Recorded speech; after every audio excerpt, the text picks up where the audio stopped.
Hello guys. आज एक हम इम्पोर्टेंट टॉपिक पढ़ेंगे, ठीक है, जिसका नाम है आरबीसीज। आरबीसीज को हम एरिथ्रोसाइट्स भी बोलते हैं, ठीक है।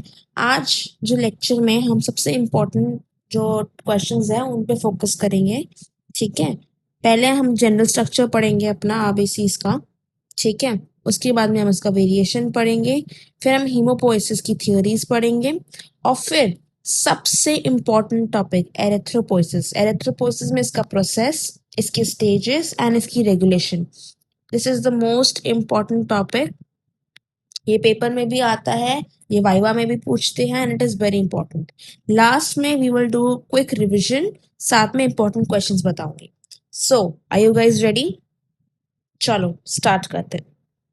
देखो, अब सबसे पहले तो अपना आरबीसीज जो होते हैं ना, आरबीसीज क्या होता है? They are circular, they are biconcave, ठीक है। इनकी शेप बताया तो सर्कुलर है, बायोकॉनकेव है एंड नॉन न्यूक्लिएटेड है, ठीक है। ये देखो, ये इमेज दिख रही है यहाँ पे। ये जो है ना, ये सर्कुलर भी हो सकता था। ये बायोकॉनकेव क्यों है?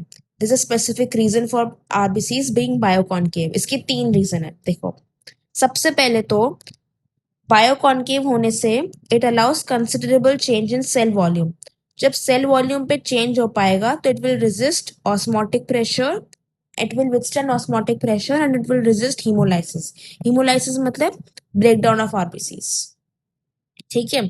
दूसरा, now easy folding of the RBCs. Now it allows easy folding of the RBCs on itself when it presses through the capillaries. तीसरा, देखो, haemoglobin remains distributed in the centre. अगर हीमोग्लोबिन यहाँ पे सेंटर में distributed रहेगा तो RBC will facilitate more optimal amount of oxygen and quick exchange of gases like CO2 and carbon dioxide, sorry CO2 and oxygen, ठीक है। So simple, एक तो सेल वॉल्यूम पे चेंज अलाउ करेगा, दूसरा आरबीसी की इजी फोल्डिंग कर पाएगा कैपिलरीज में, और तीसरा, जब हीमोग्लोबिन सेंटर में रहेगा तो optimal and quick exchange of gases रहेगा। क्लियर? आगे बढ़ते हैं। अब आरबीसीज जो होते हैं ना, जो मेच्योर आरबीसीज होते हैं, उनके कोई न्यूक्लियस नहीं होता, कोई माइटोकॉन्ड्रिया नहीं होता, कोई राइबोसोम्स भी नहीं होता, फिर भी ये 120 डेज में रहते हैं। क्यों 120 डेज तक रहते हैं? अब देखो, आरबीसीज जो होते हैं ना, उनका एंटायर एक्टिविटी ग्लूकोज मेटाबॉलिज्म पे रहता है, ठीक है, for its energy. Now it says glucose is transported easily across the cell membrane by facilitated diffusion. ये हमने पढ़ा था, फैसिलिटेटेड डिफ्यूजन क्या होता है? It's carrier mediated passive process, ठीक है। अब जब सेल में माइटोकॉन्ड्रिया नहीं होएगा तो एनर्जी कहाँ से मिलेगी भाई? देखो, यहाँ पे होते हैं cytoplasmic enzymes, point to be noted, cytoplasmic enzymes, ठीक है। अब ये साइटोप्लाज्मिक एंजाइम्स क्या करेंगे? They will get into metabolising glucose, और इन इससे मेटाबोलाइजिंग ग्लूकोज से हमें यूटिलाइजेशन ऑफ ऑक्सीजन मिलेगी। तो हमें अपना आंसर मिल गया कि इनमें साइटोप्लाज्मिक एंजाइम्स होते हैं। ये साइटोप्लाज्मिक एंजाइम्स मेटाबोलाइज करेंगे ग्लूकोज एंड फिर यूटिलाइजेशन होगी ऑफ ऑक्सीजन, ठीक है। अब क्योंकि मेटाबॉलिक सिस्टम्स जो होते हैं ये लेस एक्टिव होते हैं हो जाते हैं विद टाइम, तो इसीलिए हमारी आरबीसी की लाइफ स्पैन लिमिटेड रहती है, दैट इज फॉर 120 डेज, ठीक है। अब स्ट्रक्चर पे, आरबीसी का जो स्ट्रक्चर है ना, it contains haemoglobin which takes pink colour with Leishman stain, ठीक है। जो सेल मेम्ब्रेन होती है उसमें सर्कुलर पोर्स होते हैं। अब below the cell membrane is a layer of contractile layer of lipoprotein known as spectrum, ठीक है। इसका काम क्या होता है? It will maintain the flexibility of the RBC membrane, ठीक है। तो स्ट्रक्चर में हमने क्या पढ़ा कि स्ट्रक्चर में हमने ये पढ़ा कि सेल मेम्ब्रेन के बाहर एक लेयर होती है, ठीक है, कॉन्ट्रेक्टाइल लेयर ऑफ लाइपोप्रोटीन, जिसको हम क्या बोलेंगे? स्पेक्ट्रिन। और ये स्पेक्ट्रिन क्या करेगा? It will maintain the shape and flexibility of the RBC membrane, ठीक है। तो ये हो गया। अब आते हैं कॉम्पोजिशन में। देखो भाई, 62.5% तो भाई वाटर ही हो गया अपना, ठीक है। उसके बाद आता है 35% हीमोग्लोबिन। अब ऑफ कोर्स हम आरबीसी पढ़ रहे हैं तो उसमें हीमोग्लोबिन ही तो होगा ना। बाकी बचा कुचा 2.5% के अंदर आता है ये सारी छोटी छोटी चीजें अपनी, ठीक है। याद कर लो, अभी हमने ग्लूकोज के बारे में पढ़ा, मेटाबोलाइज करने के लिए भाई सेल को एनर्जी तो चाहिए ही है ना, तो शुगर या ग्लूकोज तो होगा ही होगा, ठीक है। फिर हमने अभी एक पढ़ी थी लेयर ऑफ लिपिड प्रोटीन, ठीक है, लाइपोप्रोटीन की लेयर हमने अभी पढ़ी थी ना, तो लिपिड भी हो गया अपना, फिर प्रोटीन हो गया, फिर एंजाइम्स हो गए, कुछ वाइटामिन्स एंड कुछ आयंस, ठीक है। डायामीटर, डायामीटर जो होता है इसका एवरेज होता है 7.3 म्यूमीटर, ये देखो यहाँ पे दिखाया हुआ है, जो एवरेज डायमीटर है दैट इज 7.3। थिकनेस जो होती है वो पेरे, अच्छा यहाँ पे थिकनेस में मैंने बताया था ना बायो कॉनकेव है, बायो कॉनकेव का मतलब क्या होता है, ये ऐसे हो जाएगा, मैंने अभी शेप दिखाई थी ना ऊपर, यहाँ पे ये ऐसे है शेप इसकी बायो कॉनकेव, तो इसका मतलब क्या हुआ, अगर हम साइड से देखेंगे तो बाहर पेरिफेरी की जो डायमीटर है, थिकनेस है sorry, thickness that will be more, और जो बीच की होगी वो तो कम होगी ना, तो यही है, पेरिफेरी की 2 to 2.5 म्यूमीटर है और सेंटर की 1.2 to 1.5 म्यूमीटर। अब आते सरफेस एरिया का, ये तो याद करने की चीज है भाई, 140 हो गया, वॉल्यूम 7894 हो गया, काउंट जो होता है, काउंट देखो, ये क्वेश्चंस पूछते हैं वाइवा में, मैं ना अलग से यहाँ पे मार्क कर रही हूँ वाइवा के questions. Always note down viva के क्वेश्चंस उसी टाइम बुक में, ताकि जब तुम वाइवा की तैयारी करो तुम्हें पता रहे कि भाई बुक में ये इंपॉर्टेंट क्वेश्चंस थे, यही वाइवा में पूछते हैं।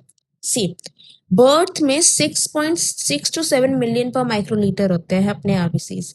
अडल्ट में जब आप वापस आते हो तो मेल और फीमेल में थोड़ा थोड़ा सा वेरिएशन है, कि फीमेल्स में थोड़ा सा कम होता है आरबीसीज, ठीक है। मेल में 5.6 मिलियन पर माइक्रोलीटर होते हैं, फीमेल्स में थोड़ा सा कम 4.5 to 5.5, ठीक है। क्लिनिकली अगर हम बोला जाए तो 5 मिलियन पर माइक्रोलीटर हम 100% आरबीसी काउंट लेते हैं, ठीक है भाई। अब लाइफ स्पैन मैंने बताया ही था 120 days, उसके बाद में site of destruction, site of destruction हमारा टिश्यू मैक्रोफेज सिस्टम में, और हम ये आगे पढ़ेंगे। फंक्शंस क्या होते हैं, ब्लड ग्रुप आइडेंटिफिकेशन के लिए होता है, हीमोग्लोबिन होता है, तो ये सारा। अब अगेन एक और हमारा वाइवा का important topic is variation in size and shape. सीधा सीधा मैम का सवाल आता है अपना वाइवा में कि भाई साइज में आरबीसी की चेंज होता है तो उसे क्या बोलते हैं, उसे हम बोलते हैं एनआइसोसाइटोसिस। अगर शेप में होता है चेंज तो क्या बोलेंगे, पॉइकिलोसाइटोसिस, ठीक है, इसमें साइटोसिस कॉमन रहेगा। अगर स्फेरिकल हो गए तो भाई क्या बोलेंगे, स्फेरोसाइटोसिस, ठीक है। अनीमिया, अनीमिया क्या होगा, या तो आरबीसीज के नंबर में रिडक्शन हो जाएगा या फिर इसके हीमोग्लोबिन के कंटेंट में रिडक्शन हो जाएगा, ठीक है। दूसरा पॉलीसाइथीमिया, पॉलीसाइथीमिया इज जब आरबीसी का काउंट इंक्रीज हो जाए मोर देन 6 मिलियन। इसके रीजंस क्या क्या हो सकते हैं, एक तो फिजियोलॉजिकल रीजन हो सकते हैं और एक पैथोलॉजिकल रीजन हो सकते हैं। फिजियोलॉजिकल मतलब जब बर्थ के टाइम पे नेचुरली हमारे पास में ज्यादा आरबीसीज होते हैं, ठीक है, और एक हाई एल्टीट्यूड पे क्रॉनिक हाइपोक्सिया के टाइम पे। पैथोलॉजिकल क्या हो गया, congenital heart diseases which produces hypoxia, hypoxia is lack of oxygen level at the tissue levels, ठीक है, डिहाइड्रेशन के टाइम पे। तो ये रीजंस हैं, ये बहुत इंपॉर्टेंट है, मैम पूछती है कि पॉलीसीथी में क्या होता है और क्या रीजंस हो सकते हैं, या फिर पूछ सकती है कि साइज ऑफ आरबीसीज के वेरिएशन में, शेप ऑफ आरबीसीज के वेरिएशन में, तो दिस इज वेरी इंपॉर्टेंट, ठीक है। अब दूसरा यहाँ पे पैथोलॉजिकल में हमारे पास में शॉक आता है, शॉक आता है tumour of bone marrow called polycythaemia vera erythraemia. इसमें in this condition RBC count भी इंक्रीज हो जाता है and it is associated with immature RBCs. RBCs होते तो है बट इमेच्योर होते हैं, ज्यादा होते हैं और इमेच्योर होते हैं, ठीक है। अब आता है हीमोपोइसिस पे। हीमोपोइसिस क्या होता है भाई, हीमोपोइसिस होता है हमारा डेवलपमेंट ऑफ ब्लड सेल्स। क्या होता है, development of blood cells, like RBCs हो गया, डब्ल्यूबीसी हो गया, प्लेटलेट्स हो गया, इन सबको, चाहे आरबीसीज बनना हो, डब्ल्यूबीसी बनना हो, प्लेटलेट्स बनना हो, इन सबको हम हीमोपोइसिस बोलेंगे, ठीक है। अब इसमें से हम अलग अलग बाइफर्केशन हो जाती है बाद में जाके, कुछ जो होती है, अगर तो भाई आरबीसी बन रही है, इफ तो आरबीसीज बन रही है तो हम उसको क्या बोलेंगे, वही कॉमन सी चीज है, एरिथ्रोपोइसिस बोलेंगे। अगर डब्ल्यूबीसीज बन रहे हैं तो हम बोलेंगे ल्यूकोपोइसिस, क्या बोलेंगे, ल्यूकोपोइसिस। अगर प्लेटलेट्स बन रही है तो हम क्या बोलेंगे, मेगा कैरियोसाइटोपोइसिस, ठीक है। अब थियोरी क्या है हीमोपोइसिस की, दो मेन थियोरी है, एक तो मोनोफिलाइटिक थियोरी है और एक है पॉलीफिलाइटिक थियोरी है। मोनोफिलाइटिक क्या बोलता है, सबसे एक्सेप्टेबल है, और क्या बोलेगा कि सारे सेल्स अपने आरबीसी, डब्ल्यूबीसी, प्लेटलेट्स, ये सब सब एक ही एंसेस्टर पोटेंट स्टेम सेल्स, इनसे बनता है जो बोन मैरो में प्रेजेंट होता है। कहने का मतलब ये है कि वो बोल रहा है कि सबके मम्मी पापा एक ही है, one, one pluripotent stem cell. Polyphyletic क्या बोलेगा कि सबके अलग अलग है भाई। There are separate stem cells present in the bone marrow for each variety of blood like granulocytes, monocytes, lymphocytes and erythrocytes and platelets. ठीक है।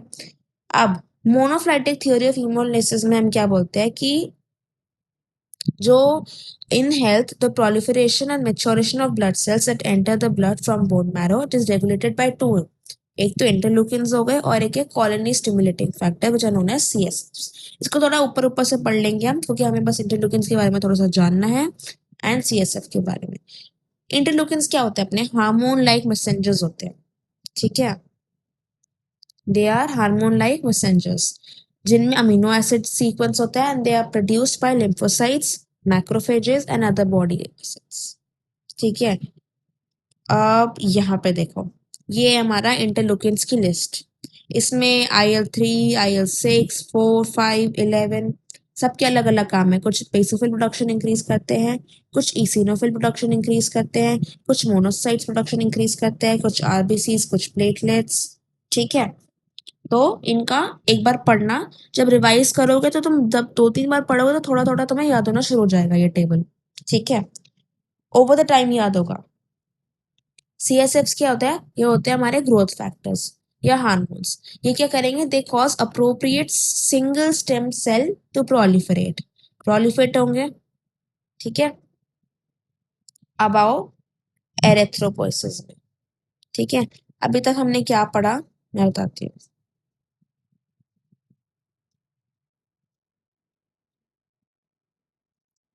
हमने अभी तक ये पढ़ा है, हमने अभी तक जनरल स्ट्रक्चर पढ़ा आरबीसीज का, हमने अभी वेरिएशन इन आरबीसीज पढ़ी।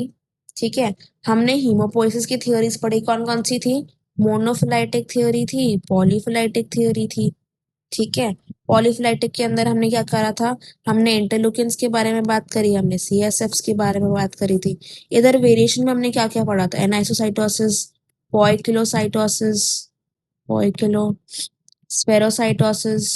ठीक है। पॉलीसाइथीमिया। ठीक है। पॉलीसाइथीमिया के अंदर हमने क्या पढ़ा था? हमने इसके दो कॉजेज भी पढ़े थे, फिजियोलॉजिकल और पैथोलॉजिकल। जनरल स्ट्रक्चर में हमने आरबीसी की थिकनेस, डायमीटर, उसकी उसकी लेयर कैसी होती है। ठीक है। लाइपोप्रोटीन लेयर होती है उसकी। ठीक है। उसकी कॉम्पोजिशन क्या होती है, हमने ये सब पढ़ा था। ठीक है। अब आते हैं हमारे एरेथ्रोपोइसिस की स्टेज पे कि एरेथ्रोपोइसिस क्या होता है। देखो, this is one of the most important questions जो हम पेपर में भी पूछते हैं। इसमें 3 है, एक तो हम इसका प्रोसेस पढ़ेंगे, इसके स्टेजेस पढ़ेंगे और फिर इसका रेगुलेशन पढ़ेंगे। ठीक है। स्टेजेस में हम एक डायग्राम भी बनाएंगे पेपर में। ठीक है। और रेगुलेशन में छोटा सा फ्लो चार्ट। ठीक है गाइस। चलो अब देखो, एरेथ्रोपोइसिस क्या होता है? एरेथ्रोपोइसिस मैंने बताया था आरबीसी का डेवलपमेंट। हीमोपोइसिस वाज सारे स्टेम्स, सारे सेल्स का डेवलपमेंट, चाहे वो आरबीसी हो, डब्ल्यूबीसी हो, प्लेटलेट्स हो, कुछ भी।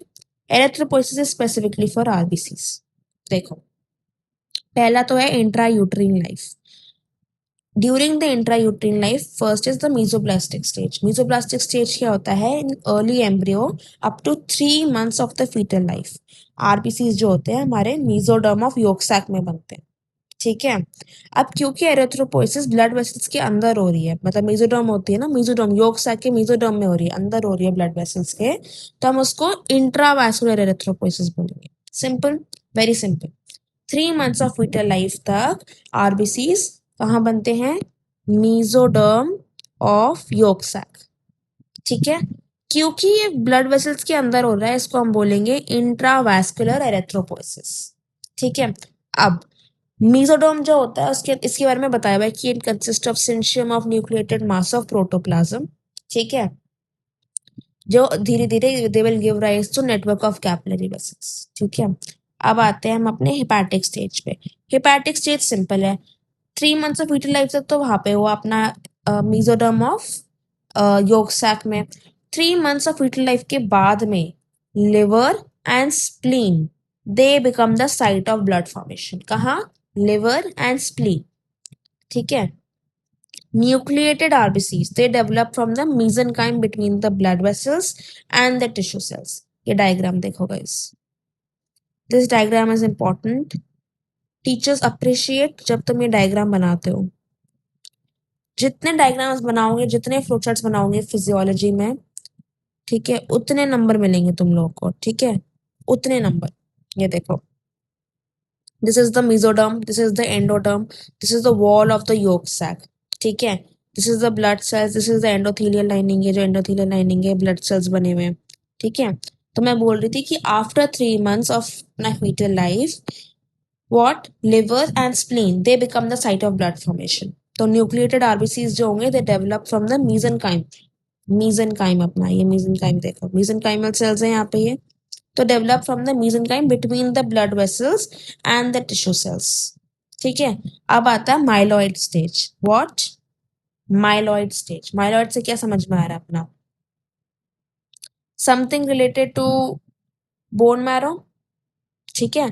तो from the middle of the fetal life bone marrow में एरिथ्रोपोइसिस होगी, ठीक है। हेपेटिक एंड माइलॉइड स्टेजेस दोनों को हम एक्स्ट्रा वैस्कुलर बोलेंगे। हमने सबसे पहले जो हमारा फर्स्ट स्टेज था मीजोब्लास्टिक, उसमें हमने क्या बोला था? इंट्रावैस्कुलर है, क्योंकि मीजोनोम ऑफ yolk sac होता है which was inside with in the blood vessels, that was intravascular.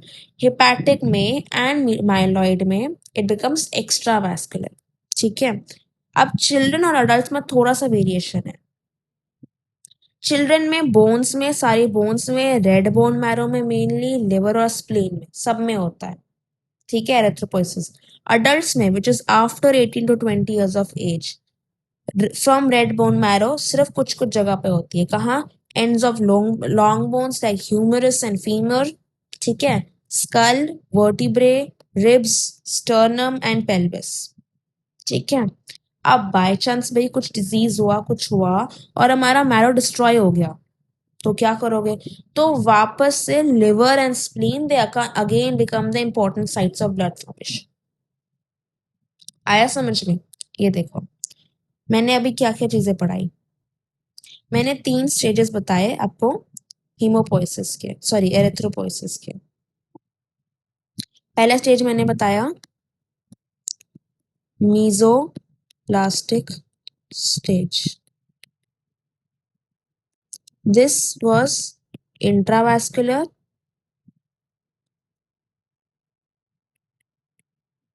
ठीक है, एक तो इंट्रावैस्कुलर था, दूसरा कहाँ था? Mesoderm of yolk sac।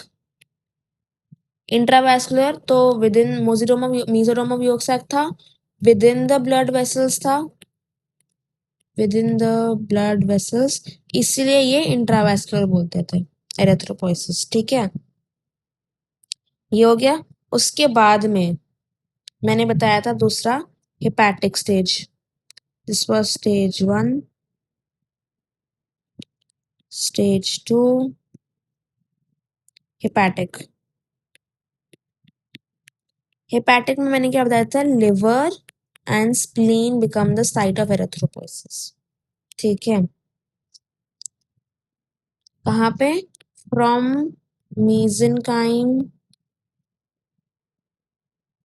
mesenchyme between blood vessels and the tissue cells, ठीक है।